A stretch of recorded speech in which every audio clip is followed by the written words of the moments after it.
Olá, meu boa noite oficial, essa turma maravilhosa de Investimentos 2. Uma coisa bem grande que é para toda a família. Joia, bebê! Como eu estava dizendo para você, quem sabe faz ao vivo, né? Então, uma boa noite a todos. Quinta aula de Investimentos 2. Tivemos uma primeira aula, apresentação do programa, 3 aulas assíncronas sobre eficiência de mercado e Roadwalk, e como previsto, como já agendado, hoje rodada de apresentação de artigos, teremos 5 artigos sendo apresentados sobre esse assunto que a gente acabou de ver ao longo dos últimos dias, das últimas aulas. Os 5 apresentadores de hoje já estão conosco, e pela sequência, Ivanilson, meu líder, começamos com você, como combinado, 10 minutinhos, só depois que a gente faz os comentários. Com 9, eu já ligo uma alerta para a pessoa poder finalizar. Líder, com você. Vocês me veem? Veem a tela? Tudo ok? Sim. Então, vamos lá.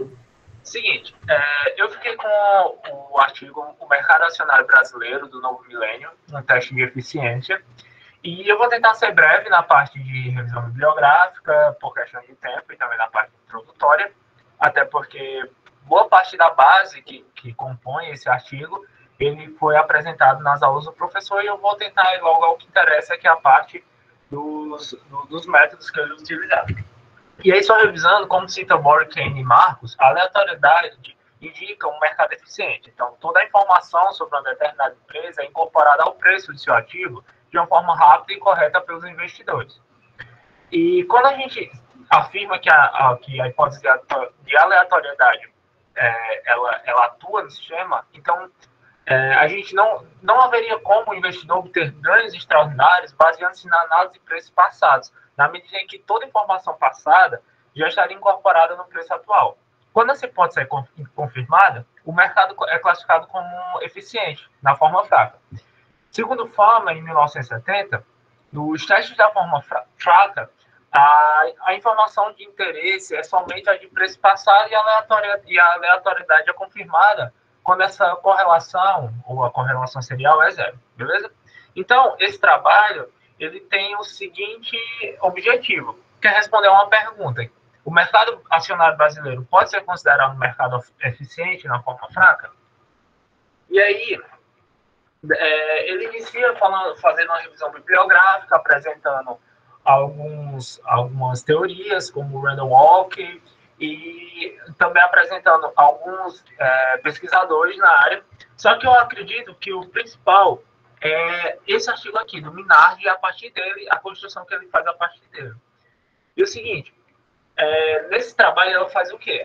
Havia a necessidade de testar se os retornos obtidos com a análise de preço passado são significativos, e se dessa forma é possível que investidores tenham ganhos extraordinários por meio de estratégias baseadas no resultado de análise de preços passados. E aí, o Minardi concluiu que, além de existir certo grau de previsibilidade ao analisar retornos passados de ações individuais, os ganhos econômicos são significativos, contrariando, por exemplo, as hipóteses de aleatoriedade e, consequentemente, a hipótese de mercado eficiente. No entanto, a autora ela apontou que gerenciar carteiras de ações não houve nem ganhos nem perdas significativas, utilizando estratégias de momento e estratégia contrária, contrariando resultados anteriores, como os apontados de Jengar Dash, eu acho que é assim que se fala, Tindman, DeBond, enfim, entre outros. E aí, ele fala o seguinte: haja vista as divergências apontadas quanto à eficiência de mercado acionário brasileiro, bem como os resultados quanto à estratégia que acarreta ganhos significativos ao investidor, ele afirma que seria importante estudar essas divergências, estudar esses períodos, para poder estudar também a hipótese de mercado eficiente, para poder dar um veredito e atualizar essas pesquisas. Enfim, ele explica no artigo qual o método, os dados e as análises que serão realizadas, mas vamos lá para realmente o que interessa, que é o quê? Os testes que ele utilizou. Primeiro, ele realizou um teste de normalidade, e para testar a normalidade foi aplicado o teste de Jarque-Berra, acompanhado do seu bivelo. Ou seja, a probabilidade de não rejeitar a hipótese nula de que a série que está sendo estudada segue ou não, né, um padrão normal. No caso aí, a hipótese nula é que a série segue um padrão normal. Ele também adotou que o nível de confiança seria de 95, e se uma série for confirmada normal ou gaussiana, seu comportamento pode ser descrito pelo modelo linear, do tipo ARMA, ou ARMA. Basicamente, a estatística de teste mensura a diferença de assimetria, da assimetria curtose de uma determinada série, com a sua distribuição normal. Assim, o dado coeficiente de assimetria e curtose é expresso por essas duas equações.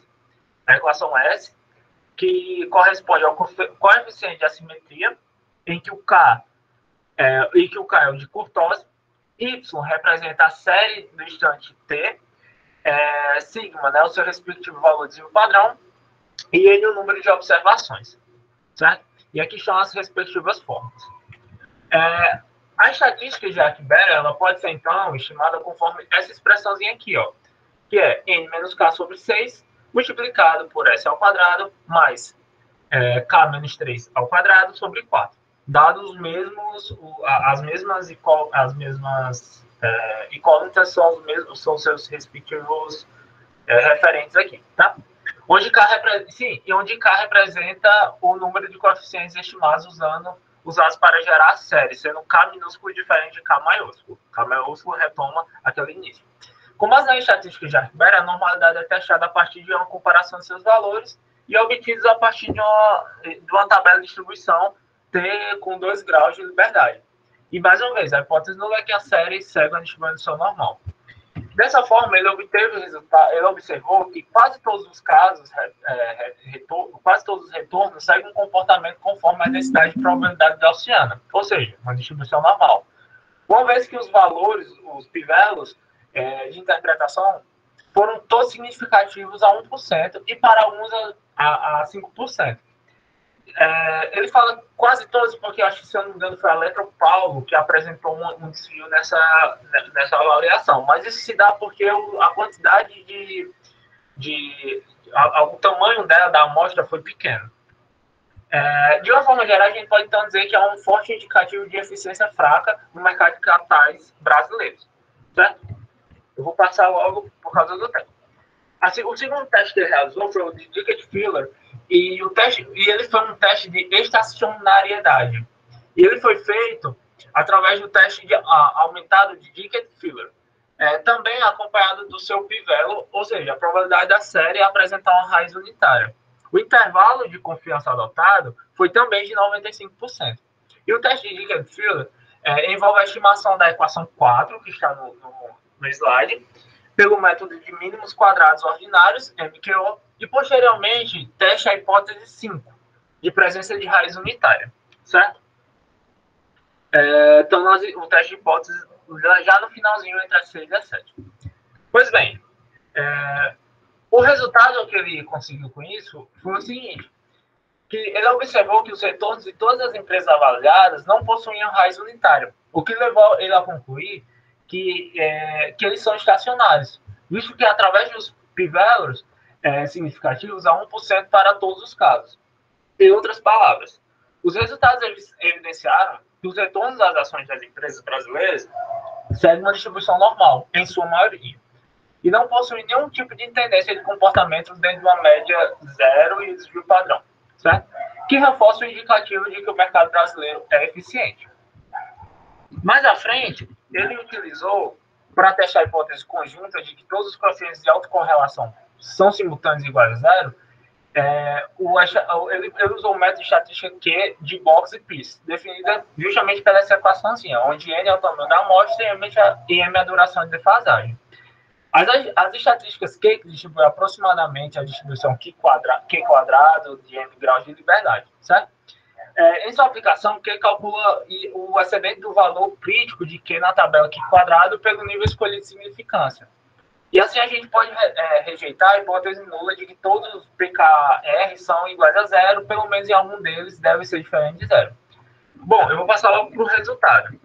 Ele avaliou que Analisando o resultado do teste de estacionalidade de Lindenbox para os retornos das ações de níveis 1, 10 e 20 de defasagem, verificamos que apenas 22 tipos de ações das 50 analisadas, ou seja, 44% delas, apresentaram a significância de 10% no primeiro leg, e assim ele vai.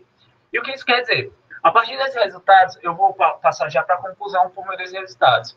Pode-se perceber que nem todos os mercados possuem uma certa estacionalidade e correlação serial entre os seus retornos. O que evidencia que cerca de 64% do mercado brasileiro, levando em consideração as estatísticas até o leg 20, eles não puderam ser considerados eficientes. E aí, por último, já estou nos 30 segundos finais, o que ele fez? Ele analisou os modelos de séries temporais. Uma outra análise também verificada referente à possibilidade dos retornos passados serem capazes de prever os retornos futuros. Para isso, ele utilizou a metodologia de séries temporais por meio de modelos de previsão de autorregressão, o AR1. Além disso, ele utilizou modelos de médias móveis, MA1, e modelos autorregressivos de médias móveis, ARMA 1, né, conforme escrito no Moretti e no Toló em 2004. E aí, eu vou passar logo, já está no finalzinho, eu vou passar já para os resultados. O que ele analisou de resultado? O que ele encontrou de resultado? Analisando o modelo AR1, percebeu que apenas 46% das ações analisadas não apresentaram autocorrelação em seus retornos, uma vez que os modelos autorregressivos eles não foram significativos para o ajuste a sério. Isso indica que para ações, os valores de retornos passados não podem ser utilizados para ganhos ou perdas futuras, para que essas perdas futuras sejam estimadas, e que o mercado segue um caminho aleatório, o que reforça a ideia de eficiência fraca. Para o modelo ARMA 1, tem-se que o percentual de 36% das ações parece que ele não consegue construir um modelo de previsão de séries temporais, uma vez que não houve resultado significativo no nível de 10%. Enfim, ele conclui de forma geral que os testes demonstraram, através de uma estimação de modelos AR1, MA1 e ARMA 1, que a maioria das ações analisadas demonstraram que os seus retornos passados serviram como próprios para a mensuração de perdas e ganhos futuros. Ou seja, mais de 50% dos casos eles apresentaram essa característica. Estes resultados reforçam a ideia de que o mercado brasileiro não evidencia características de um mercado eficiente na forma fraca. E, enfim, concluído, os resultados obtidos nos testes de normalidade, estacionalidade e autocorrelação dos resíduos indicaram que nem todos os papéis de mercado possuem certa estacionalidade e correlação serial entre os seus retornos. No total de 64% dos papéis mostrou um comportamento não compatível com o mercado eficiente, levando em consideração as estatísticas de Lindenbox até o leg 20. Os resultados apresentados pela estimação dos modelos AR, MA e ARMA aos retornos de ações demonstraram que, para a maioria das ações analisadas, seus retornos passados servem como próprios para mensuração de perdas e ganhos futuros. Como eu já disse, foi em torno de cerca de 50% dos papéis. Esse resultado reforçou a ideia que os mercados de ações brasileiros não evidenciam a característica do mercado de eficiência na forma fraca. A conclusão é que o mercado acionário brasileiro aqui representa apenas que aqui foi representado, e ao longo de todo o artigo foi representado por 50 ações mais líquidas da Ibovespa, não é eficiente na forma fraca. E aí, mesmo com a boa fase pela qual passou nesses últimos 7 anos, essa boa fase ela não afetou as condições de mercado ineficiente detectado em outros estudos também citados na revisão bibliográfica em períodos anteriores. O que, em outras palavras, confirma a hipótese que existe um pequeno grupo de investidores que possuem informação privilegiada para atuar no mercado, gerando ganhos anormais. E foi isso. Parecendo um M, né, aqui.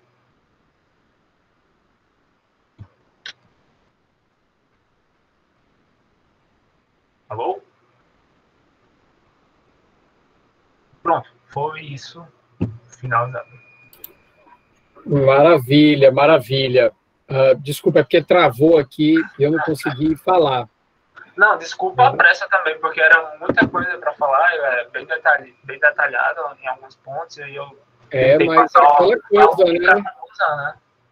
Missão dada é missão cumprida. Você não tem noção do que é esse paper que você apresentou em comparação aos papers da rodada 5, 6.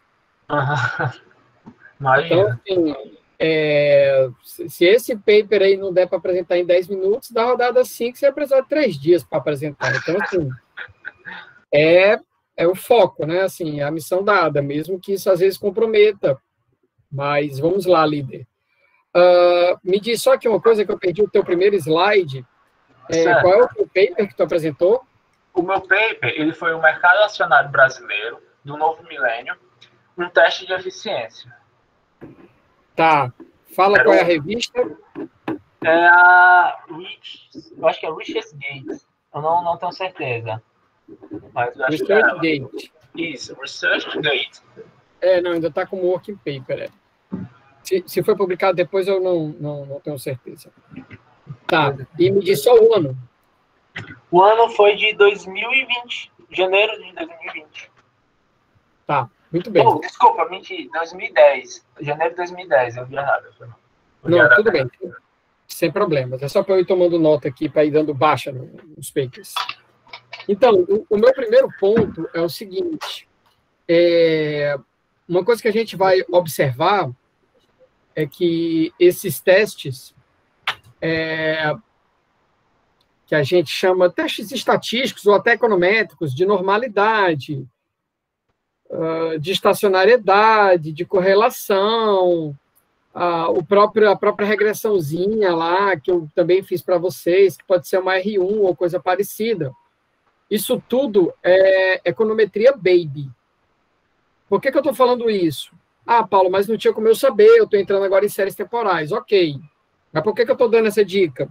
Quando você for apresentar um teste de Jarque-Bera, você perde 10 segundos com ele. Gente, Jarque-Bera, 1982, a hipótese nula, de cabeça, vai. Eu acho que a hipótese nula é de que a variável aleatória em questão é normal, e está aqui o p-valor, o que faz a gente aceitar, o que faz a gente rejeitar ou não rejeitar a hipótese nula. Acabou. Desculpa, eu só tive uma dúvida nessa questão, porque quando a gente, na engenharia, né, a gente avalia o p-valor quando ele é maior que 0,05, nesse caso, quando ele é maior que 0,5, eu falo em rejeitar a hipótese nula. É isso? Claro. A 5%, sim, né? Pois é. Aí, só que eu não entendi muito bem as tabelas de resultados, porque ele dava o p-valor 0 e aceitava a hipótese nula. Isso não deve ser verdade. Tá? Eu não entendi. Eu acho que havia um erro na tabela, porque as tabelas do artigo ele estava como 0. Tudo 0, todo 0. E aí, então você rejeita fortemente a hipótese nula, né? Porque valor de 0... E aí, como a hipótese nula era de que a série era normal, então ele ia rejeitar. Pois é. Quando você falou que os retornos eram gaussianos, eu fiquei calado. Pode acontecer. Normalmente, o que é que a gente vai ver? Retornos são não gaussianos, estacionários, em condições normais. Isso não quer dizer que seja distribuição normal, num cenário normal, você tem retornos também não autocorrelacionados e um comportamento inercial muito forte na regressão envolvendo os logaritmos neperianos dos preços. Mas, vamos lá, p-valor abaixo de 5%, você rejeita a hipótese nula, né? Eu achei estranho. Eu achei estranho, mas porque, tipo assim, só tenha calma, porque, às vezes, a tabela não está reportando o p-valor. Às vezes está reportando a estatística T. Mas o estatística T também de 0 é esquisito, né? Ela ser baixa é uma coisa. Mas 0,00... Eu achei estranho porque, tipo, eu lendo o resultado, na minha cabeça não era normal os retornos. E para mim fez sentido não ser normal. Normalmente não são. Justo porque a gente viu em investimentos eles não eram. Só que no texto ele fala que é normal. Tá. Só que ele não mostra esses valores, ele só diz... Ainda bem que o autor não sou eu, né? Porque esse é um erro bem básico, né? Pois é. Mas deixa eu voltar aqui ao ponto.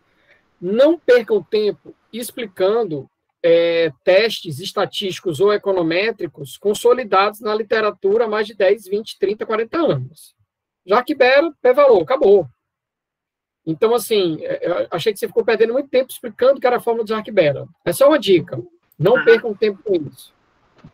Não tem que explicar o que é uma autocorrelação serial, não tem que explicar o que é uma regressão AR1. Por quê? Rapaz, porque o público-alvo da tua apresentação, seja numa banca, seja num congresso, o público-alvo sabe o que é isso. E se alguém da plateia não souber, quando acabar o cara pergunta o que é que ele não sabe, vai ler, é problema dele. Mas não adianta querer fazer uma apresentação em pouco tempo explicando o que é uma regressão, por exemplo. Não. Você foca no que é, de fato, mais importante. Eu lembro quando eu trouxe, ele era bonzinho, mas não li a fundo, está no ResearchGate, ainda é um working paper e tal. Mas ele é bem didático para a aula, porque ele faz esses testes mais simples, né? Se você me perguntar se dá para publicar com isso aí, é difícil. Porque ele usa coisas tão simples, já tão batidas, que isso está mais para um material de nota de aula do que um paper mesmo. Um paper precisa ter mais ineditismo, tá?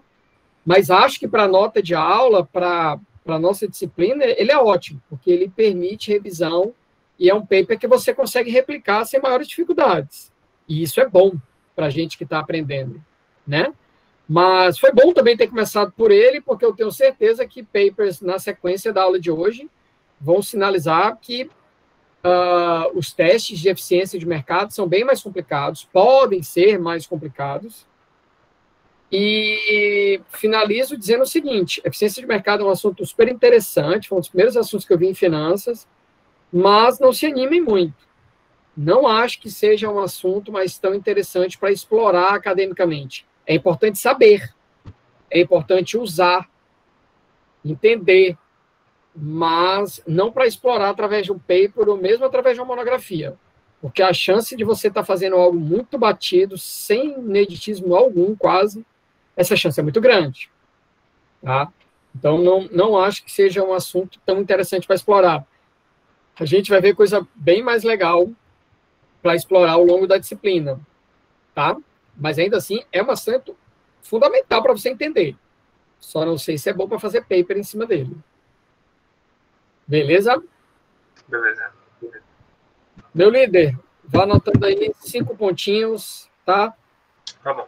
Nota máxima. Obrigado, querido. Na sequência, temos quem hoje?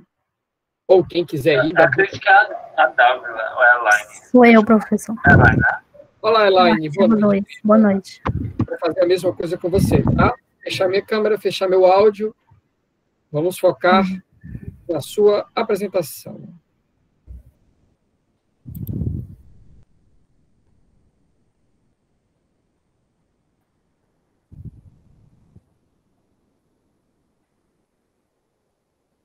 Tá aparecendo para vocês aí a tela? Assim, Pronto. Então, deixa eu só botar meu cronômetro aqui também. Boa noite, gente. Meu nome é Elaine e eu vou apresentar aqui o artigo Influência da variação da liquidez na precificação de ativos, análise em painel do mercado brasileiro no período de janeiro de 2000 a junho de 2008, autores Fonseca, Vieira e Sereta. Bom, na introdução, eles colocaram como objetivos principais avaliar a influência da variação da liquidez na precificação das ações, devido ao grande número de ações com baixa liquidez no mercado brasileiro, e analisar se os resultados são afetados pelo tratamento dado aos intervalos sem negociação.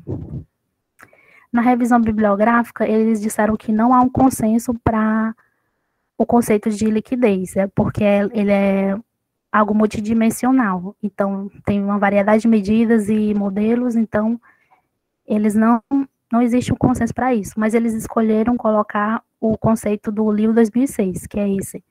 A liquidez refere-se à possibilidade de negociar uma grande quantidade de ativos rapidamente, com baixo custo e com impacto mínimo no preço. Depois, eles apresentaram vários autores falando sobre a relação da liquidez no retorno, mas eles também fizeram um resumo do que todos os autores falaram, então eu peguei esse resumo que eles fizeram. E os resultados das várias medidas que esses autores fizeram foram que a liquidez tem um efeito positivo e altamente significante sobre os retornos esperados, o efeito do beta, que é para saber como é que a ação está se comportando em relação ao mercado, deu positivo e significante. O desvio padrão dos retornos e o dividend yield apresentaram coeficientes negativos. E para quem não souber o que é dividend yield está aí embaixo. A existência de um prêmio de liquidez, tanto no mercado desenvolvido quanto nos emergentes.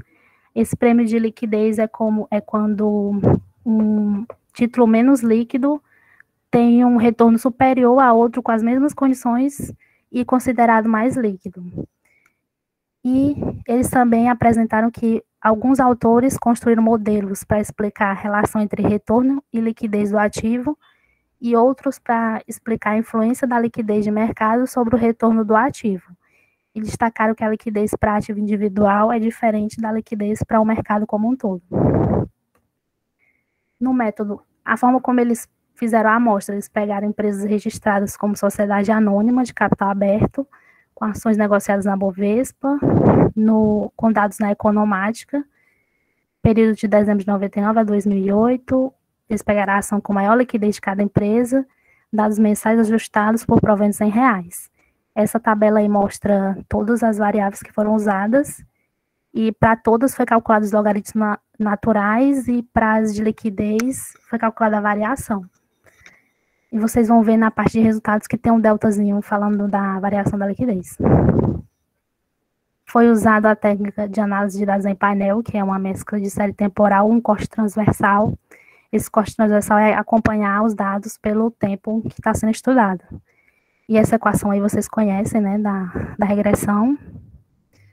No caso, só vou explicar aqui que o X, esse I e esse T, esse I é da empresa, o T é o tempo, e o X são as variáveis independentes. O resto vocês conhecem.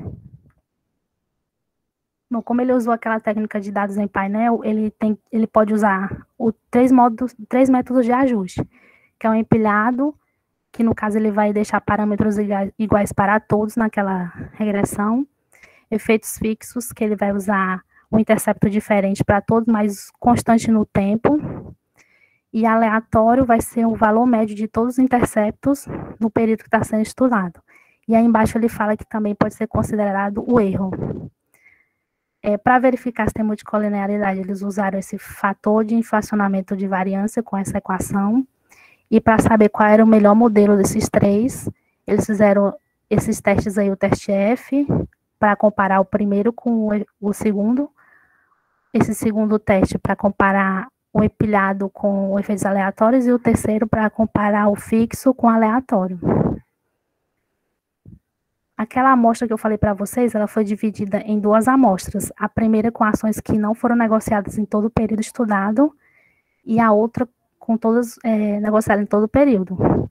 As que não foram negociadas foram 207 ações, numa série temporal de 101 meses, que deu um total de 20.907 observações. E as que foram negociadas foram 83 ações, numa série temporal de 101 meses, um total de 8.383 observações. Cada uma dessas amostras foi dividida em mais duas subamostras. Pegando a amostra não negociada, eles jogaram lá naquela regressão, usando o modelo empilhado, e o resultado foi esse que está no quadro. Todas as variáveis deram significantes, mas as que deram maior peso para a regressão foram retorno Ibovespa T-1 e essa variação de negócios. Para ver a multicolinearidade, como eu falei, eles usaram o VIF, e se vocês verem aí na tabela, o VIF deu menor do que 10, a média dos VIFs também deu menor que 10, então não existe multicolinearidade. Usando o teste F, deu que o p-valor não rejeitou a hipótese nula, então o modelo empilhado foi o mais adequado. Com o segundo teste, também pelo p-valor, o modelo empilhado também passou no teste e foi considerado mais adequado. Daí foi dividido em subamostras, como eu falei, e só os mesmos coeficientes deram mais peso na regressão. A única diferença foi que na subamostra 1, esses que estão circulados, os valores, os sinais deles no outro gráfico estavam ao contrário, estava negativo e positivo, e aqui está positivo e negativo. Depois, pegando os dados de todo o período, eles fizeram uma tabela com o modelo empilhado e o modelo efeitos fixos. Daí, a variável variação de negócios, ela já saiu, não teve tanto peso, e ficou só o retorno Ibovespa e o retorno Ibovespa T-1. Aí, nessa tabela aqui, na primeira, está significativa 1%, na segunda tem significância de 1% e de 5%. Daí foi feito o teste F com essa segunda tabela, e o efeitos fixos foi que saiu com o melhor resultado. No segundo teste foi o empilhado, e no terceiro foi efeitos fixos de novo. Então, porque ele passou em 2 testes, foi considerado o melhor modelo. Depois pegaram essa tabela 4 e dividiram em subamostras de novo, agora também com uma subamostra empilhada e a outra efeitos fixos. Daí, esses variáveis com setinha não foram significativos. Os mesmos coeficientes se tornaram com maior peso. Aí, para a sobreamostra 1, foram feitos 2 testes, o empilhado passou nos 2. Para a segunda, foi feito os 3 testes. Aí, o efeito fixo foi que passou, porque no primeiro ele passou, no segundo foi o aleatório, e no terceiro ele passou também. Aí, as conclusões que eles tiraram disso. O retorno mensal das ações é diretamente influenciado pelo retorno do índice Ibovespa, como a gente viu nos resultados. O retorno do mercado influencia o retorno do título. Variáveis de liquidez assumiram valores positivos, características das empresas que apresentam altas variações de liquidez, e as empresas com menores níveis de liquidez, retornos mais elevados. Empresas que apresentam altos níveis de liquidez apresentaram a diminuição nos níveis de retorno, e a representatividade da liquidez na formação do retorno é muito inferior à do índice Bovespa. Daí eles sugeriram para próximos estudos usar outras variáveis para ver essa questão da avaliação da liquidez. E é isso. Obrigada. Maravilha. Oi. Vocês estão me ouvindo? Pronto, deu certo, apareceu aqui. Bom, Elaine, volta no primeiro slide para mim, só para você me dar o nome do paper.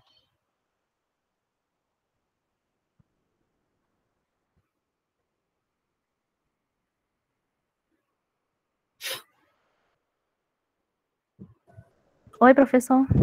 Oi, o nome do paper. O senhor tem organizado pelos números aí? Que é o meu é o segundo. Tem. Tá, tudo bem. Maravilha. Felizmente, às vezes não acontece isso, né? Pelo menos até agora a gente tem pego uma sequência de artigos que estão se aprimorando, não é?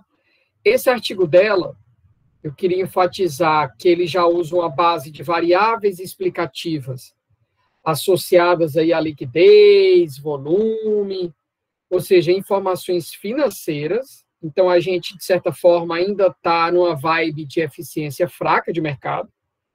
Não usou exatamente uma base contábil muito poderosa, ou, enfim, é uma eficiência, de certa forma, fraca, um pouquinho semi-forte, que seja, dados financeiros comuns. Mas ele foi muito criterioso na escolha dos modelos. E isso é bom, bastante rigoroso, para poder trazer aí inferências mais fortes, mais robustas, não é? O que vocês vão perceber é que esse tipo de trabalho aí eu concordo, já mais, digamos assim, técnico do que o anterior, uma probabilidade maior de publicação e um trabalho, felizmente, replicável por nós. Eu não diria agora, com 2 semanas de aula, mas vocês vão ver que a gente vai ter aula de laboratório ao final de cada assunto. Eu mostrei um pouquinho, né, dos resultados na aula passada, de regressão e de testes no IVIUS, mas a gente vai ter aula no laboratório de CAPM, de APT e de CCAPM, em que, diferentemente de já trazer todos os resultados, eu vou para o IVIUS, né? Então, a ideia é que eu projete o envios para vocês e saia fazendo para vocês saberem como é que vocês montariam o workfile, esse tipo de coisa. E aí, nessa altura do campeonato, um paper como esse que a Elaine apresentou para a gente seria totalmente replicável, porque você viria como é que a gente coloca os comandos no envios, um paper mais técnico, esse dela, mas ainda assim replicável. Fico feliz, assim, porque não adianta nada a gente trazer contribuições aqui na disciplina que vocês não têm a menor ideia de como replicar, né? Então, mais para frente, esse trabalho dela, a gente pode voltar a tocar nele para poder replicar esses resultados dele, mesmo que seja com a base de dados diferente, mais atual, enfim. Mas os testes lá feitos, o procedimento ele é replicável, tá? Excelente paper, gostei muito da apresentação, do respeito ao tempo também. Nota máxima, querida. Muitíssimo obrigado. Eu que agradeço. Ah, e outra, Elaine, líder e todos os demais, partilhem no WhatsApp entre vocês esses arquivos, tá? Que eu acho que é PowerPoint, né? Provavelmente, enfim, para que outros colegas fiquem com... Para que todos fiquem com a apresentação de todos. Tá joia? E aí, líder, manda para mim também, porque se um dia eu for apresentar esses papers, eu vou usar a apresentação de vocês. Por gentileza. Certinho. Quem é o próximo? Professor, boa noite.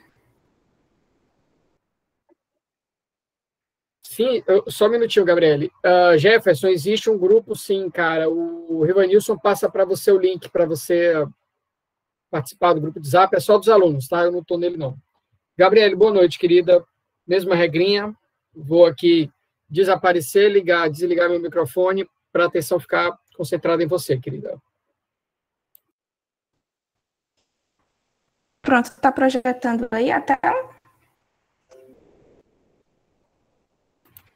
Tá sim. Esse é um paper ainda mais técnico. Muito bom esse paper do Fabrício.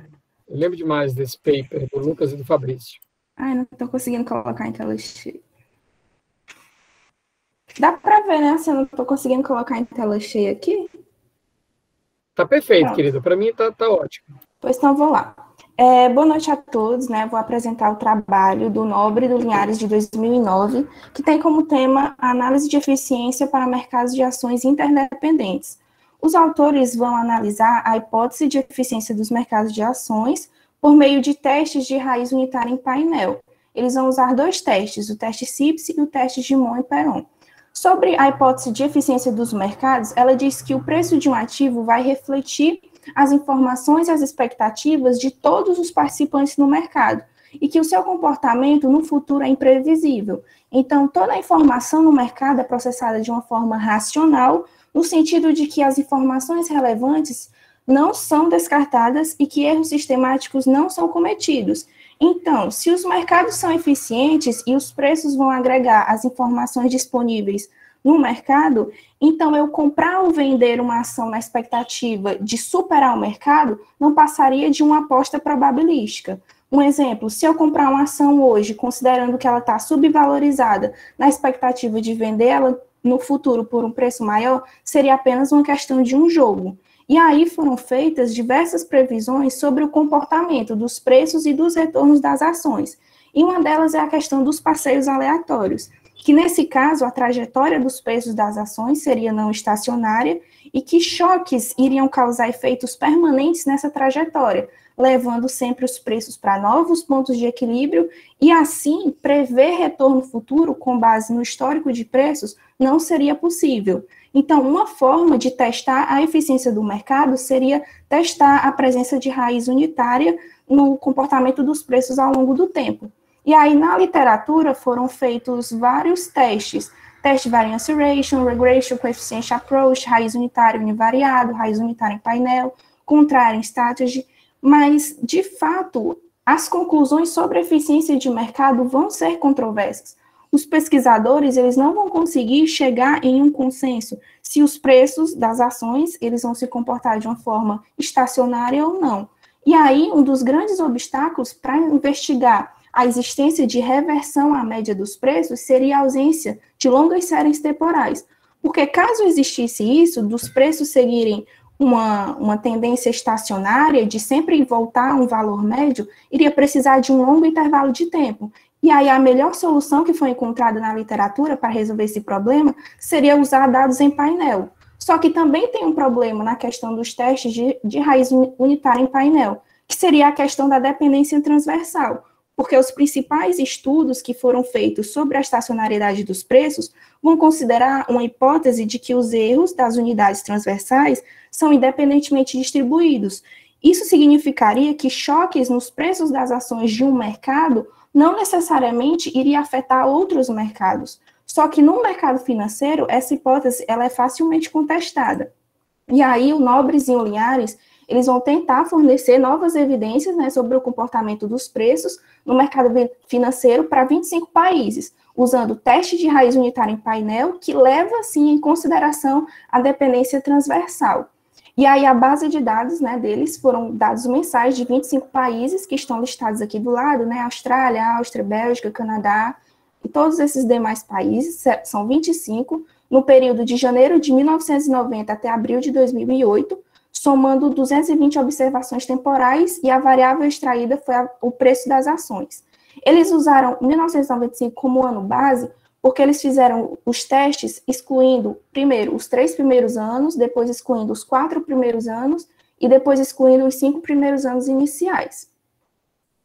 E aí a metodologia, né? Na literatura existem várias formas de testar a presença da raiz unitária, só que eles escolheram 2 métodos que vão considerar fatores comuns. E o primeiro deles é esse, é o teste de CIPS, que é de Pesaran, de 2007. Esse teste é um teste de painel com efeito fixo, que vai permitir a heterogeneidade nos parâmetros e a correlação serial das unidades transversais.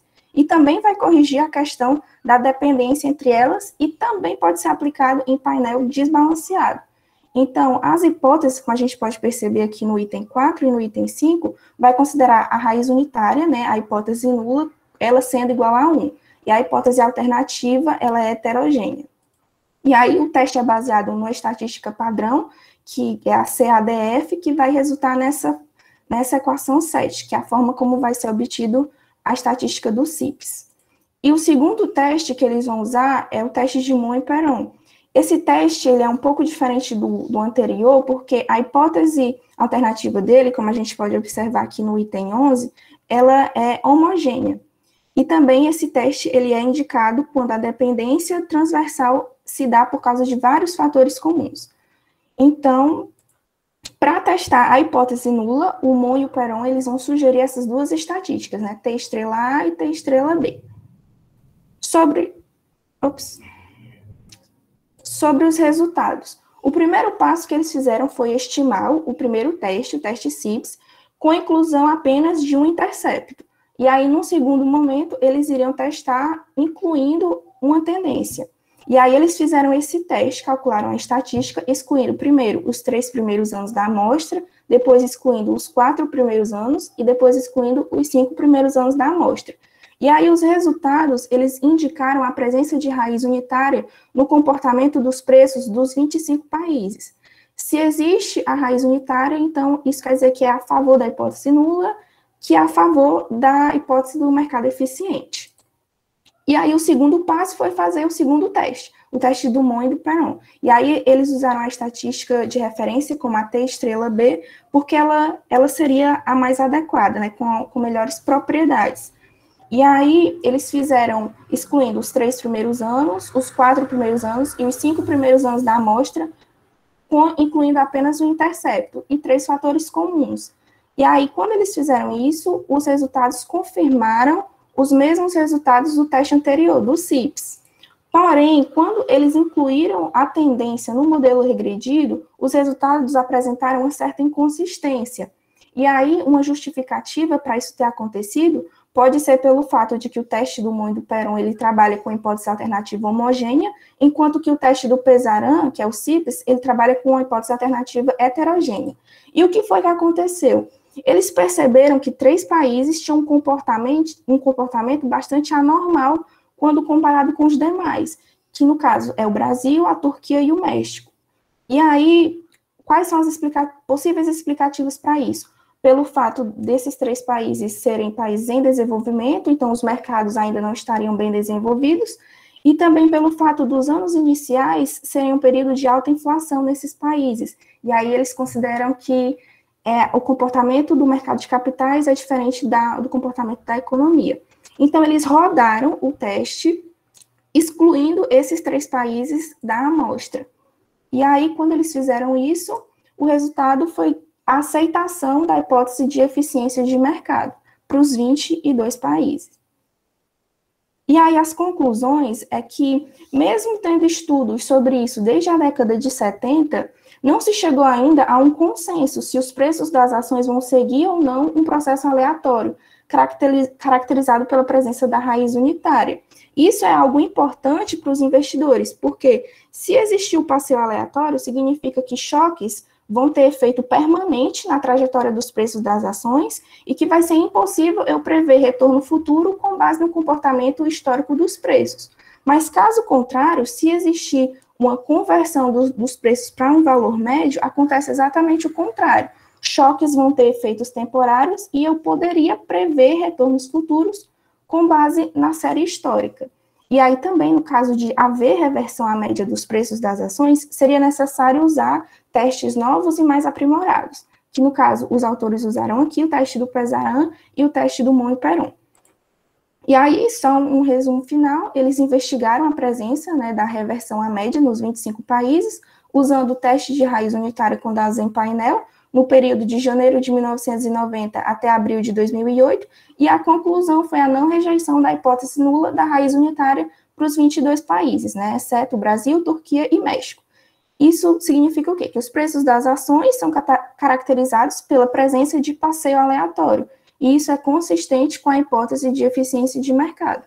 E aí os autores também fizeram, para dar uma confiabilidade maior nos resultados que eles encontraram, eles repetiram esse teste em outras literaturas, né, em outros trabalhos, e eles conseguiram confirmar os resultados que eles encontraram. Né, e aqui são as referências para o trabalho deles. É isso, obrigada, boa noite. Maravilha. Eu estou aqui olhando e eles conseguiram publicar, o Fabrício e o Lucas, esse paper, né? Mas, pelo que eu estou vendo aqui no Google, ainda não. Muito bem. Esse trabalho foi apresentado na ANPEC em 2009. O Lucas era nosso aluno de mestrado, Fabrício Linhares, orientador dele, e eu gostei desse paper logo no começo, porque, como eu havia dito, muito difícil você fazer algo inovador em eficiência de mercado, porque a maioria dos testes ou são muito simples, como uma regressão e tal, ou mesmo que eles sejam complicados, como essa literatura de eficiência ela é muito antiga, então praticamente já se fez quase tudo que poderia ser feito. É difícil realmente inovar. Mas aí o Fabrício, como um econometrista muito fino, muito criterioso, né, conseguiu com o Lucas, tudo bem, faz mais de uma década isso, fazer um trabalho tecnicamente muito bem feito, né? Difícil conseguir passar na ANPEC, na realidade eu acho que não foi na ANPEC, foi na SBE. Foi na SBE. E aí eu lembro que conheci o Lucas lá, e, enfim, já era amigo do Fabrício, vi a apresentação, um paper muito bom, muito... Pena que eu acho que, pelo que eu vi no Google, não foi para frente, assim, eles não tentaram publicar, ou tentaram, não conseguiram, não sei bem dizer, não é? Mas, Gabriele, querida, você já teve muitas aulas de séries temporais? Eu estou fazendo econometria 3 agora. Logo se vê, né, assim, se apresentou melhor do que o Lucas há 11 anos, com muita tranquilidade, sensacional, e um paper tecnicamente mais puxado que os outros dois, né? não se enrolou, não ficou tentando perder muito tempo explicando fórmula, até porque o teste já tem os pais dele, né? O teste não foi criado por você, então você não precisa perder tempo com isso. Mas conseguiu extrair o que de fato era importante, uma apresentação muito bem feita, no tempo correto, um paper com certeza jamais aranhado, né? Nota 5, que é a máxima, né? Com todo louvor, muito bom, muito bom. Excelente. Nada, eu que agradeço. Na sequência, Dávila. Isso, professor. Joia. Vou aqui ficar em segundo plano para você brilhar aí, querida. Vamos lá. Certo. Boa noite, pessoal. Enquanto eu abro aqui, o meu trabalho, ele é um pouco mais técnico, assim, ele é mais uma revisão de literatura. Não estou sabendo compartilhar a tela, peraí.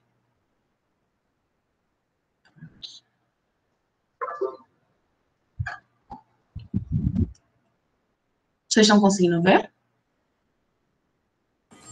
Estamos sim. Sim.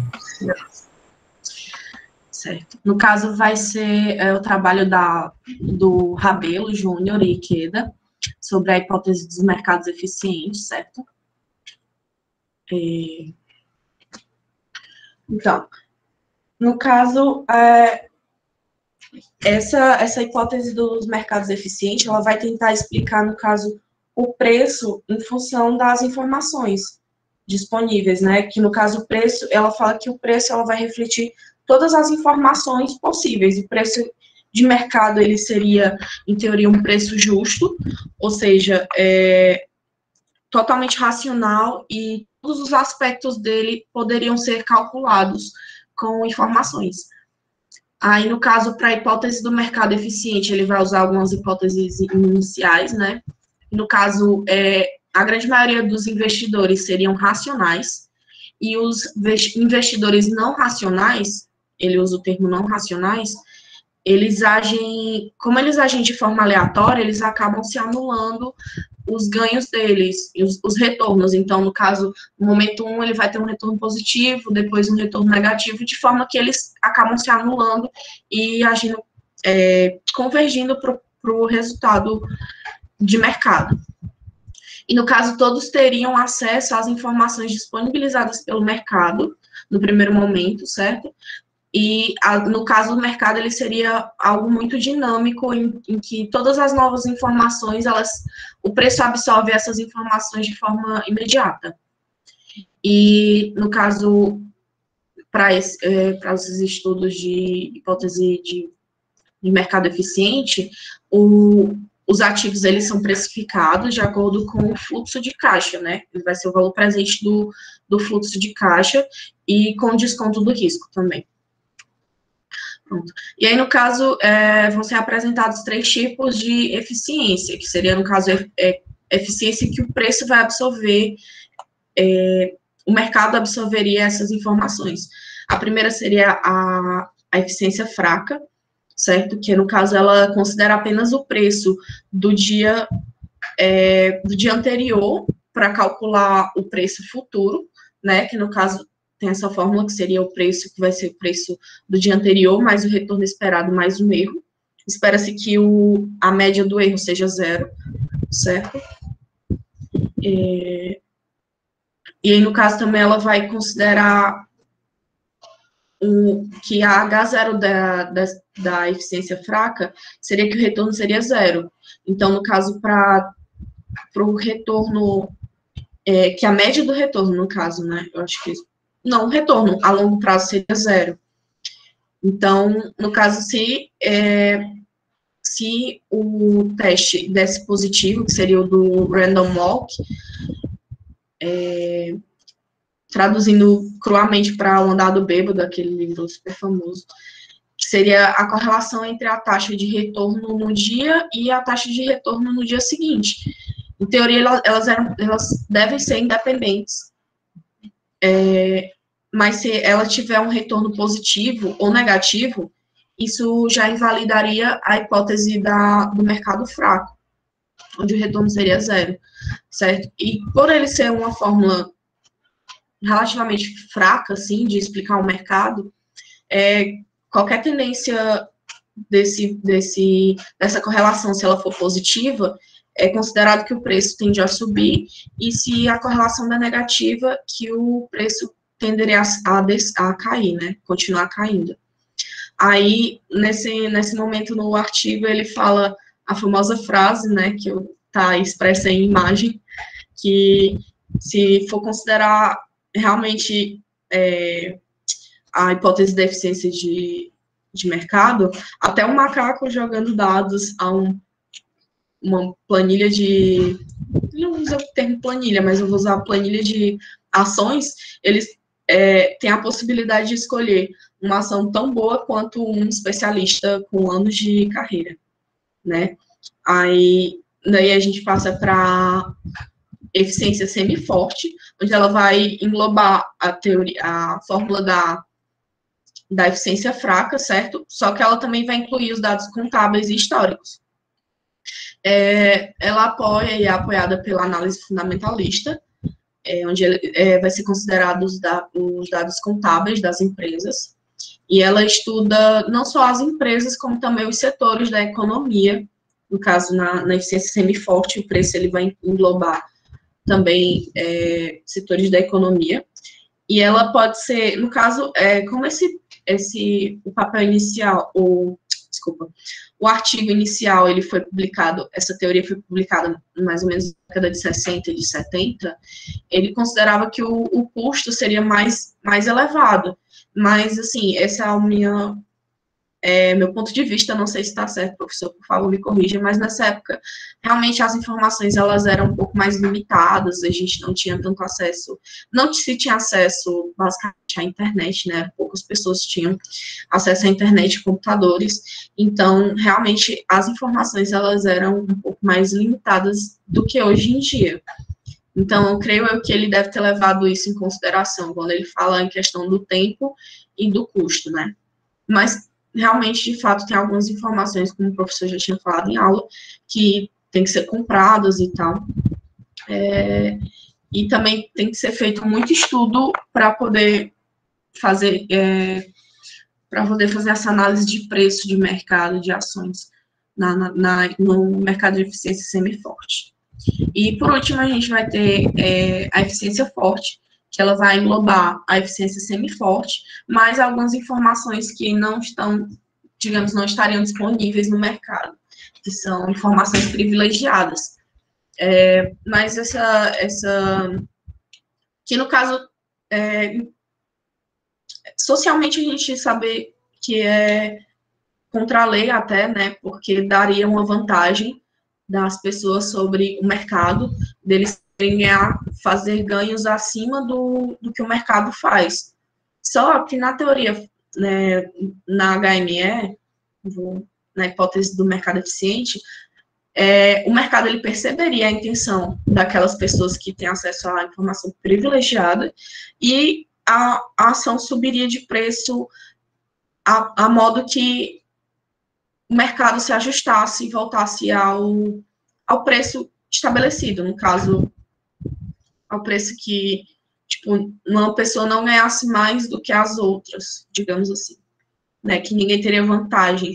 Então, pela hipótese da eficiência de mercado, ninguém tem vantagem, não é possível obter ganhos extraordinários com todas as informações, porque o preço em si, ele já vai refletir todas as informações disponíveis, independente do nível de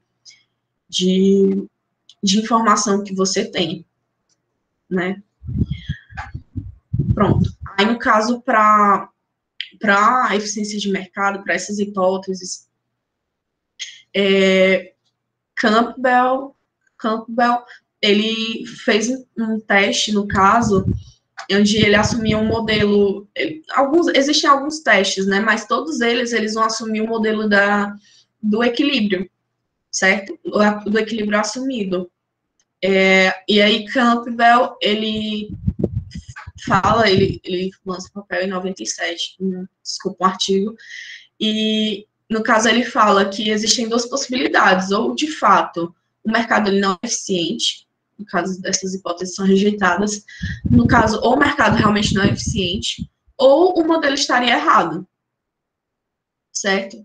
E aí, no caso, no meio do artigo tem a frase, né, que esse problema de hipótese conjunta, que significa que a eficiência de mercado como tal nunca pode ser rejeitada, ou seja, não se tem como rejeitar totalmente essa hipótese de eficiência de mercado, nem aceitar totalmente também, né, nem não rejeitar totalmente.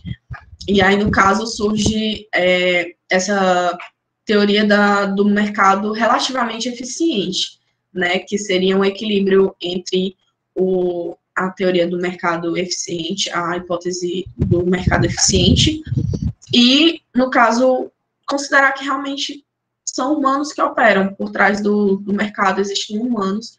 E aí, no caso, essa teoria, ela utiliza da HME como um ponto de referência, né, no caso, um benchmark.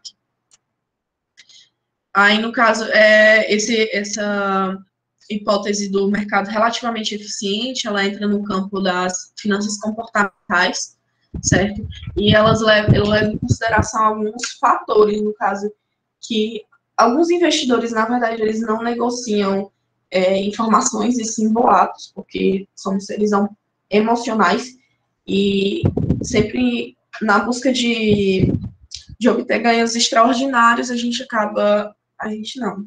os investidores, eles acabam caindo no conto do vigário, né, nos boatos. E também por ser um mercado muito rápido. A racionalidade do investidor, no caso, nas finanças comportamentais, ele vai argumentar que teriam mais investidores não racionais do que racionais em si. E, no caso, o investidor, ele vai formar a sua própria crença. E, no caso, geralmente as pessoas tendem a investirem mais nas áreas que elas conhecem, né, e tudo mais, até porque não dá para estudar tudo na vida, é um pouco difícil.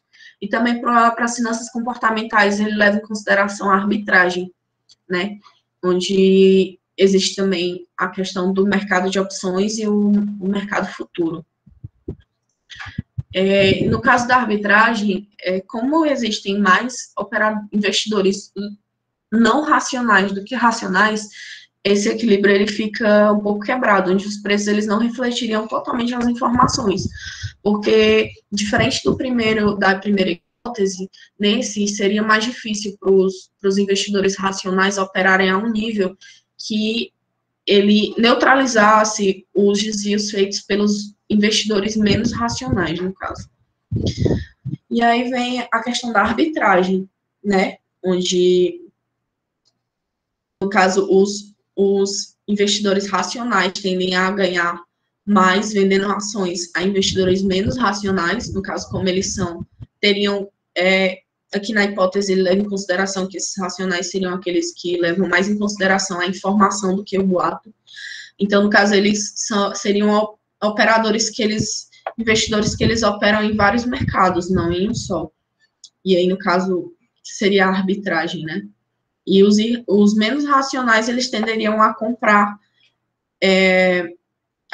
ações que seriam menos valorizadas, o que levaria a perdas constantes dos menos racionais, e esses investidores, eles tenderiam a sair do mercado.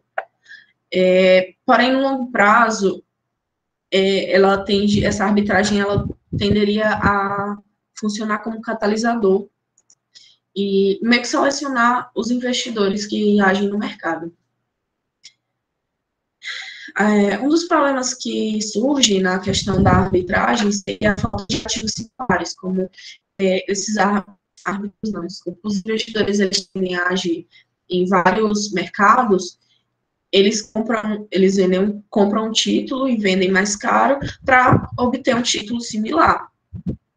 E isso pode ser um problema, porque nem sempre é possível realizar o que ele chama aí de arbitragem perfeita, né? Ainda mais se for sem riscos para o arbitrador. E aí também ele leva muito em consideração também a questão de oferta e demanda do mercado, Professor, peço perdão se eu estiver mandando alguma mensagem no chat, eu não estou olhando agora. Ele considera o fenômeno momento, que seria o de cima sobe, o de baixo desce.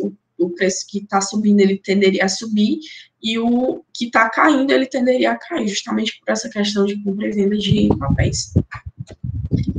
E aí, no caso, as conclusões do paper deles, do Ikeda e Rabelo, seria no caso que o mercado ele teria muitos operadores de boato, são os menos irracionais, e por existir a maioria dos operadores de boato, eles acabam elevando o preço de uma ação que não seria tão valorizada se for considerada apenas as informações contábeis e enfim, a série histórica de preços. E eles podem acabar levando investidores racionais a segui-los, né? O que seria aumentando essa, que ele chama na falha da precificação, que não seria o mercado eficiente, né? No caso, ele seria um mercado um pouco mais emocional, do que finanças comportamentais. Também a questão do custo de implementação, certo? São comissões, spreads, custo de informação, que os investidores que atuam com arbitragem, eles tendem a ser desencorajados por conta disso, né? E aí, no caso, eles acabam evitando fazer certas operações. A operação de hedging também, ela é um pouco mais custosa, e eles acabam deixando de fazer certas operações com um certo medo de serem vistos como incompetentes, ou questão de o nome deles, né, é muito visto no mercado por conta da pressão. Eles acabam evitando de fazer essas operações porque a maioria dos clientes deles, eles exigem retorno de curto prazo. E também a questão da falta de ativos substitutos, como eu acabei de citar no slide anterior, seria um problema também para essa operação de arbitragem. Pronto, aí no caso eu coloquei esse artigo, quem quiser dar uma lida, que saiu na Forbes, né, que seria qualquer macaco consegue bater o mercado. No caso, aquela frase, e existe um estudo que ainda está rolando, não foi publicado ainda desde 64, se não me engano, que eles realmente estão fazendo essa análise histórica para ver se historicamente realmente é uma série aleatória. Eu não sei se a tradução estava certa, assim, eu não sei se foi ironia, se foi real, mas pelo artigo eles falam que eles estão fazendo realmente esse estudo com macacos. Creio eu que sejam macacos digitais, digamos assim, uma série aleatória versus o mercado, né, para ver se realmente seria possível bater o mercado com séries aleatórias, digamos, um macaco. E o link, quem quiser ver, vou colocar lá no... Maravilha, Dávila. Obrigado, acho que o tempo estourou um pouquinho, mas como era um paper de survey, acaba que ele exige um pouco mais da gente, né, um pouco mais de tempo. Acho que um paper importante para que todos tenham tido acesso a ele, né? Eu não pude explorar tanto esse paper nas aulas. Acho que ele revisa algumas coisas que nós vimos. Queria enfatizar algo que, por alguma razão, passou despercebido por mim, que é o seguinte, que é aquela colocação lá do Campbell e outros de 97. Toda vez que você faz um teste de eficiência, ele é muito bom nesse ponto, que é um teste conjunto, joint test. Porque o que está por trás? Estão por trás três coisas. A hipótese em si, se é eficiente ou não, o modelo que você está usando e, associado a esse modelo, as premissas que você está assumindo, as hipóteses. Então, quando você rejeita ou não rejeita a hipótese nula, pode ser, você rejeitou a hipótese nula de eficiência. É porque, de fato, não é eficiente, ou pode até ser eficiente, mas como você está usando um modelo inadequado, ou está assumindo premissas muito irreais, aí compromete o seu resultado. Então, é um teste conjunto. Por isso que, assim, não se preocupem tanto em ir para o eViews agora, ou qualquer que seja o software econométrico para fazer testes, porque você vai precisar da disciplina quase como um todo e um pouquinho mais de bagagem econométrica em termos de séries temporais para chegar lá na frente e dizer, olha, o modelo no qual eu acredito é esse aqui.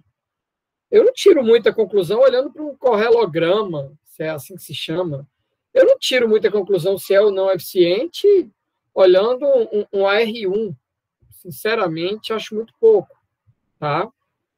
Então, é um teste conjunto. Então, é sempre algo do tipo, olha, baseado nesse modelo, assumindo tais premissas, a 5% eu rejeito a hipótese nula ou não rejeito a hipótese nula de eficiência. Então, é cheio de condicionantes. Não existem aí verdades universais e ainda o ponto de que ele toca os autores desse service sobre behavioral finance, ou seja, irracionalidade de mercado, né? Muitas vezes a gente está assumindo a premissa de que os agentes são racionais. E, surpresa, eles não são exatamente racionais como a gente imaginava. Obrigado, Dávila, nota máxima, querida, também. Vamos fechar com a última apresentação de hoje, já que o Elano vai para um próximo rodízio. Edilson, boa noite, querido. Boa noite. 10 minutinhos, hein? Certo, deixa eu só transmitir a tela.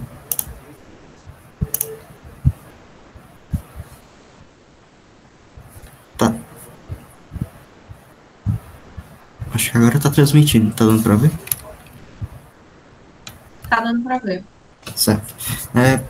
Vou dar play pra falar muito. Boa noite, meu nome é Edilson. Eu peguei o paper, um estudo sobre a eficiência de mercado de capitais após a adoção da IFRS no Brasil, aplicando o teste Mishkin. Os autores são Zorté e o Gaudi, se não me engano, foi publicado no Encontro de Administração. O ano é 2014. Então, a divisão, o trabalho é dividido dessa forma, a apresentação também. Tá.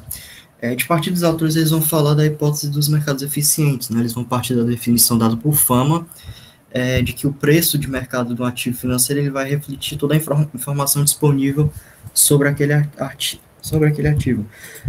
Vão falar sobre a questão da convergência, o equilíbrio informacionalmente eficiente, ou seja, se o preço desprende, se ele sobe demais ou desce demais, ele tende a voltar para o patamar anterior, e a velocidade com que isso acontece, a arbitragem que ocorre nesse meio tempo, ele é uma medida de eficiência do mercado, e aí ele dá alguns contrapontos, né, argumentos de finanças comportamentais, e vai citar o artigo do Schiller, de 2003, onde fala de alguns erros, alguns comportamentos que o investidor pode ter, que vai afastar o preço de mercado do equilíbrio informacionalmente eficiente, né? Então, viés comportamentais, o investidor não ignorando o risco sistêmico, precificando o risco sistêmico, e etc.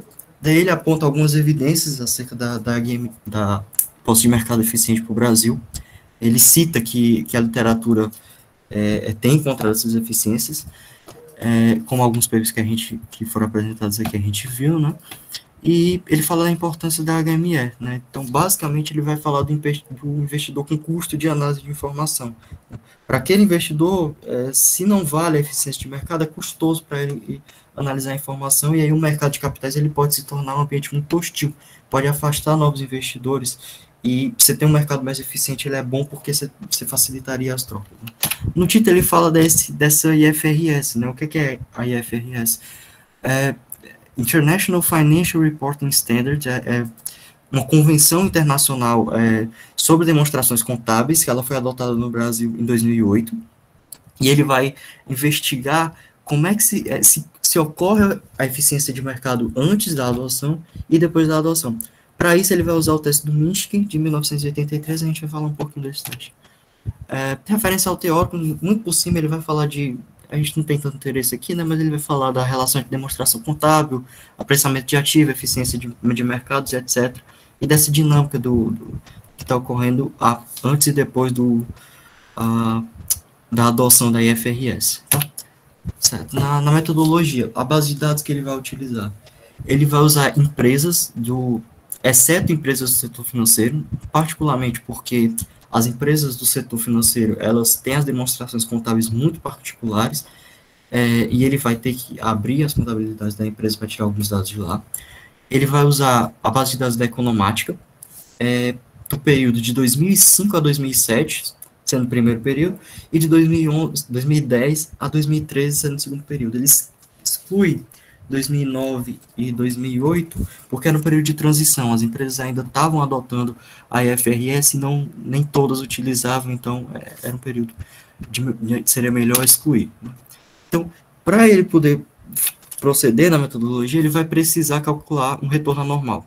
Né? O que é o retorno anormal, como ele define? O retorno anormal ele é o retorno que a gente observa da ação, do ativo, menos um retorno esperado, que ele calcula o retorno esperado usando o modelo de CAPM. O modelo de CAPM está na metadisciplina, então a gente vai ver ele posteriormente, mas grosso modo, só para entender o paper, que é que o CAPM vai dizer. O prêmio de risco, né, que é o retorno esperado do ativo, menos o risk-free, é basicamente um beta multiplicado pelo prêmio de risco do mercado. Ele calcula isso, tira essas diferenças aqui e obtém os retornos anormais para proceder.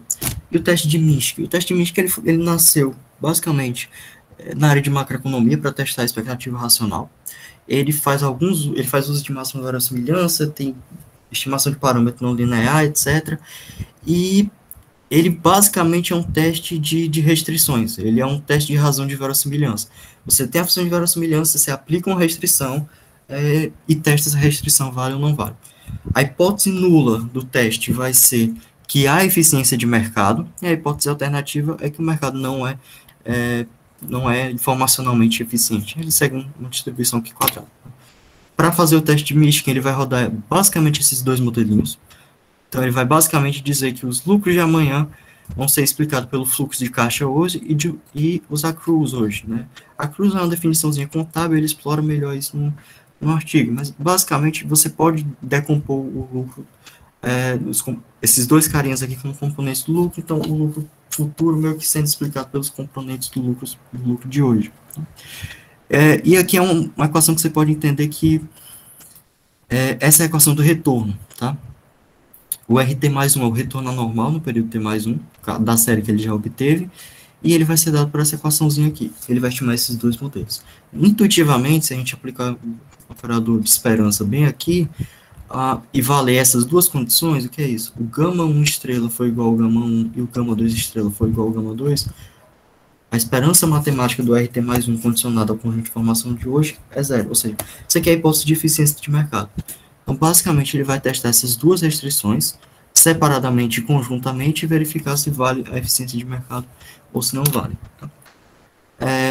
As estatísticas descritivas, ele vai analisar algumas variáveis que são variáveis contábeis, então circulante, variação de caixa, falando de caixa, etc.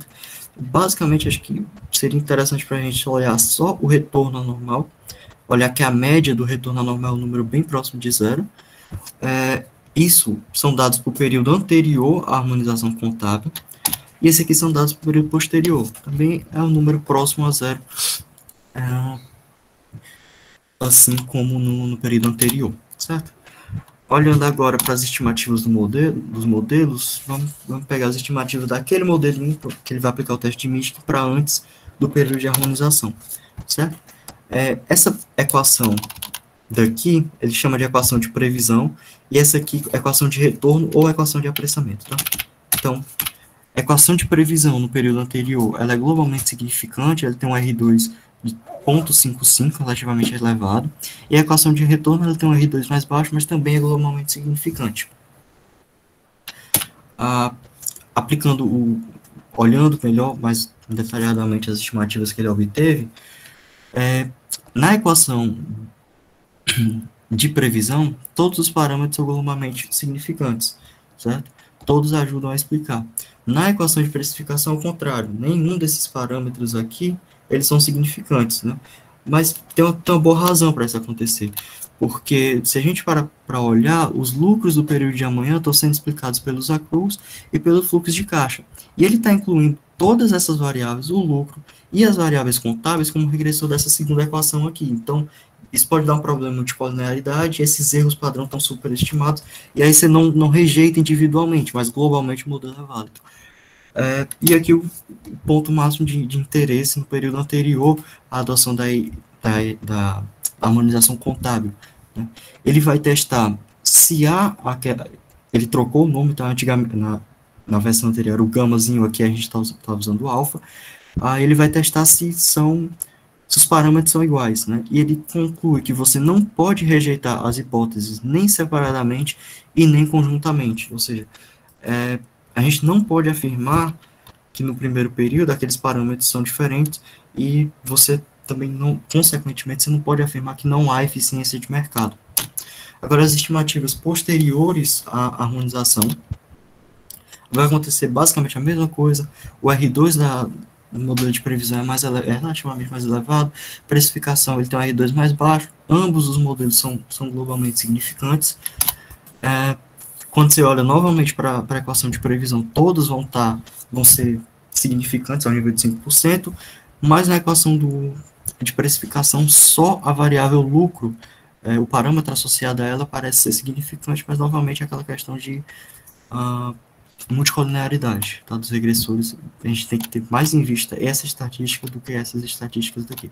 E novamente ele vai aplicar o teste de Mischkin para as restrições, vai olhar os valores dos parâmetros, e ele vai concluir que, de novo, a gente não pode rejeitar a hipótese de que não há eficiência de mercado a nível de 5%, nem mesmo a nível de 10%, como a gente vê aqui. Tá? E aí ele faz um pequeno comentário que essa variável accruals aqui, ela parece ter efeitos menores após o período de harmonização contábil. E ele identifica isso na literatura como sendo uma consequência anomalias que já foram previamente identificadas pela literatura nesse processo de previsão e de precificação dos ativos. Então, grosso modo, a conclusão do artigo é que você não pode rejeitar a hipótese de eficiência do mercado. Isso é válido tanto para o período anterior à adoção da IFRS quanto para o período posterior. E ele cita também que uma melhoria futura do trabalho seria o uso de mais estatísticas para testar essa hipótese e aperfeiçoar como outros trabalhos estão fazendo isso na literatura. Isso. Maravilha, Edilson, muitíssimo obrigado. Acho que a gente fechou com chave de ouro dos 5 papers. Eu gostei mais desse. Eu lembro que todos os papers que eu trago são papers que eu já li, que às vezes eu abri conta, ou que às vezes eu só li, mas às vezes faz tempo que eu li, né? Então, eu não consigo lembrar exatamente de tudo. Quando eu vejo a apresentação de vocês, me ajuda muito. Filha, a cachorra não, tá? Deve falar, vai tirar ela. Tá bom. Obrigado, filha. Então, uma vez que a intrusa aqui foi embora, que é a cachorra, vamos lá para o que interessa. De todos os papers, esse é o que eu mais gostei, porque talvez ele tenha um perfil mais parecido com o que eu gosto de fazer. O paper do Fabrício e do Lucas, por exemplo, ele é muito refinado econometricamente. Foge do meu escopo. Eu não sou econometrista, então eu tenho alguma dificuldade, às vezes, de chegar lá. Agora, esse paper não. O teste do Mischkin é muito bom. É uma econometria bem simples. O grande ponto é o conjunto de variáveis contábeis que ele usa. E gosto da sacada dele de ter um threshold, o IFRS, na implementação, o antes e depois. Toda vez que você tem um marco na economia, por alguma razão, um marco de que natureza for, testar o antes e depois é inédito, tá? Porque pode ser que antes do threshold fosse uma coisa e depois mudou, então já é uma atualização interessante. Já há um ineditismo muito bom nesse ponto. Não era um threshold qualquer, era um threshold associado a regras de contábeis, tem tudo a ver com corporate, podia sim haver resultados muito diferentes antes e depois do IFRS. Modelinho estatisticamente muito tranquilo, muito bem conduzido, O único ponto fraco, como a gente vai ver, quando a gente vai ver na PT, lá por volta de janeiro, fevereiro, é que são modelos muito suscetíveis às variáveis aleatórias, explicativas que você faz uso. Se além de lucro, não sei o quê, você botar mais uma variável ali, se você usar preço-lucro, se você usar alavancagem, se você usar tamanho da empresa, cara, qualquer variável que você bote a mais, não são modelos, esses modelos lineares não costumam ser robustos à variável emitida. Então, se você colocar uma variável explicativa a mais, dependendo do nível de correlação dela com as demais variáveis explicativas e com a própria variável endógena, os resultados podem mudar completamente. Mas é completamente. Então, é o fato de... Lembra que o Campbell falou na apresentação passada da nossa amiga Dávila, é um teste conjunto. Você precisa acreditar naquele modelo que o Edilson apresentou. E esses modelos lineares, o problema deles é, tá, mas por que essas variáveis explicativas? Elas caem do céu? Porque o Minsky falou, tá, so what? Daí, Minsky. E as outras variáveis contábeis, macroeconômicas, políticas, setoriais, forward-looking, variáveis de expectativa, tudo isso não conta? E aí o grande ponto dessa disciplina, a gente vai ver aqui mais de uma dezena de modelos, até chegar na última família de modelos, onde aí a gente vai ter poder de explicação mais alto, fundamentos mais fortes e resultados mais robustos, né?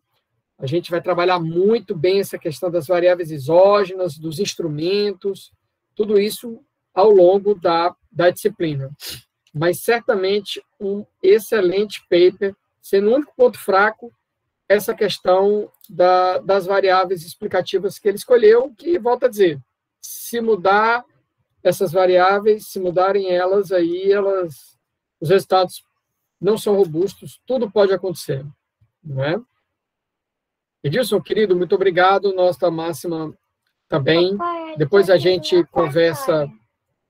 Valeu, filha. Depois a gente conversa um pouco mais, tá, Edilson, sobre o seu caso lá. Queridos, queridas, quase 8h10, uma aula longa, essas aulas de apresentação de paper costumam ser mais longas, mais densas, mas muito produtivas, muito válidas, né, muito oportunas. Agradeço aos 5 colegas, Ivanilson, Elaine, Dávila, Gabriela e Edilson, todos com nota máxima nessa apresentação, ou seja, 5 pontos, os outros 5 pontos veio do trabalho em equipe lá no final da disciplina, o Edilson é um caso à parte. Desejo boa noite, saúde a todos, e a partir de quarta-feira, não percam, a gente começa aí CAPM, modelo muito mais interessante que o Randall Walk. A gente vai ficar 6 aulas só sobre CAPM, tá certo? E aí, em janeiro, agora não lembro a data, mas estava lá naquela planilha do Excel, né? Em janeiro, meados de janeiro, a gente vai ter aí, deixa eu ver aqui, 11, 13, 18, acho que dia 20 de janeiro, a segunda rodada sobre CAPM, no caso, tá? Então, os próximos 6 encontros assíncronos, não percam. CAPM na veia, como diz o Cochrane, é o mais famoso, mais usado, né? Como é que ele fala, rapaz? Mais famoso, mais usado, e agora eu não lembro. Modelo de apressamento de ativos, né? Acho que é mais citado também, enfim. Não percam. É bem bonzinho o CAPM. Tá joia? Vou encerrando aqui a nossa gravação.